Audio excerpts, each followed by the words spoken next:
Interim সরকারের আমলে করা গুম অধ্যাদেশ কোনোভাবে এই সরকারকে বাতিল করতে দেওয়া হবে না, হবে না, হবে না।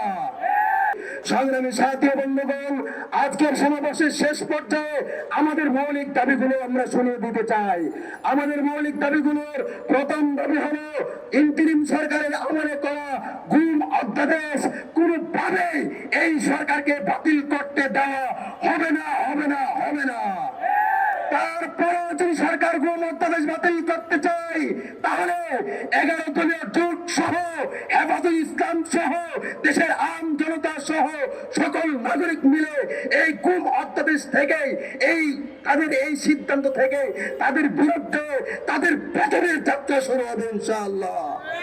আমাদের অন্যতম মৌলিক দাবি হলো নিরপরাধ জুলাই যোদ্ধা মাওলানা আতাউর রহমান বিক্রমপুরীকে মুক্তি দিতে হবে। আর কোন নাটক বিক্রমপুরীর ক্ষেত্রে মানি না, আর কোন নাটক চলবে না। প্রথম হলো টেলিস্টারের মতো ভুয়া মামলায় অজ্ঞাতনামের আসামি তালিকায় আমার ভাই বিক্রমপুরীকে গ্রেফতার করে রাখা হবে। আমরা কোনোভাবেই সেটা মেনে নেব না। আমাদের অন্যতম দাবি হলো মাওলানা আইনুল হক কাসেমীকে মুক্তি দিতে হবে। কোনোভাবেই আইনুল হক কাসেমীকে আটকে রাখা আমরা মেনে নিতে পারি না। আমাদের অন্যতম আরো দাবি হলো মাওলানা আব্দুল্লাহ মাইমুন, সাইদুর রহমান সহ মাওলানা শেখ ফরিদ সহ মাওলানা আমিনুল ইসলাম সহ যত মাজলুমরা এখন পর্যন্ত কারাগারে বন্দী আছে অনতিবিলম্বে তাদেরকে মুক্তির ব্যবস্থা করা হবে।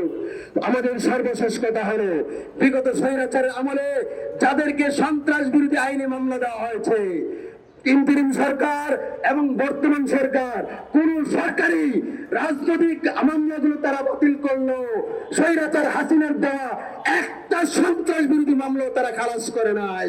আমরা বলবো অনতি বিলম্বে দেশে যদি শান্তি শৃঙ্খলা বজায় রাখতে চান, অনতি বিলম্বে দেশের সকল সন্ত্রাস বিরোধী মামলাগুলোকে অনতি বিলম্বে প্রত্যাহারের ব্যবস্থা করুন।